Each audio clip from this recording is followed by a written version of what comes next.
नमस्कार साथियों, स्वागत आप सबों का। 7वें चरण के अंतर्गत बीपीएससी के तहत बहाली होगी और उसी आधार पर अब भविष्य में बिहार में शिक्षक देखने को मिलेंगे। लेकिन जब से यह बात चली है, दो प्रकार की बातें दो तरह के अभ्यर्थियों के बीच गूंज रही हैं। एक जो शिक्षक अभ्यर्थी 7वें चरण का इंतजार कर रहे थे और दूसरे जो शिक्षक नियोजित हैं और वो राज्यकर्मी का दर्जा उन्हें मिलेगा बिना किसी शर्त के, उसका वो इंतजार कर रहे थे। लेकिन उन लोगों के बीच बीपीएससी की परीक्षा का अतिरिक्त बोझ लाद दिया गया है। अब दो नियमावली के संबंध में, नियमावली रद्द करने के संबंध में केस आज लिस्टेड है, उस पर चर्चा करेंगे।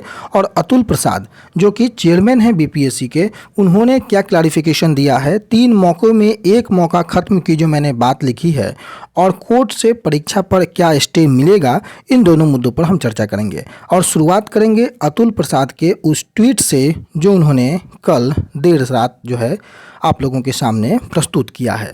सबसे पहला जो कैंडिडेट अपियरिंग है, चाहे वो बीएड हैं या सीटेट जुलाई वाले हैं, उनके लिए बहुत महत्वपूर्ण है कि वो अप्लाई तो कर सकते हैं, लेकिन उनका जो डेट जो 31/8/2023 तक उनकी परीक्षा संपन्न हो जानी चाहिए। अगर वो परीक्षा संपन्न हो जाती है तो वो योग्य होंगे, और अगर ऐसी परिस्थिति नहीं बनती है तो भविष्य में उन्हें खतरा उत्पन्न हो सकता है।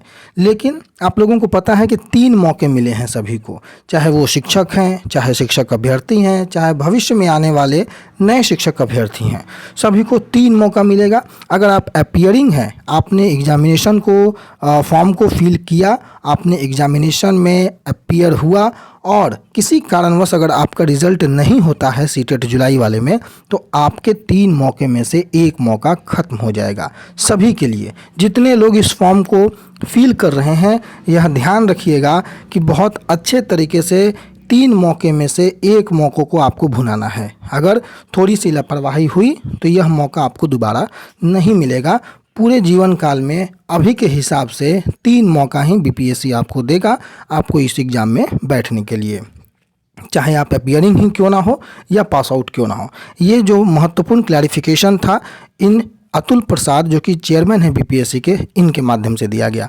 अब दूसरे मुद्दे पे हम चलते हैं। 2 केस परिवर्तनकारी प्रारंभिक शिक्षक संघ की ओर से और बिहार राज्य प्रारंभिक शिक्षक संघ की ओर से CWJC 866 और 8752/2023 दोनों केस की सुनवाई नियमावली रद्द करने के संबंध में बहुत ही महत्वपूर्ण केस हो जाते हैं इस संदर्भ में कि नियमावली को किस प्रकार से रद्द करवाया जाए और परीक्षा पर स्टे ले लिया जाए।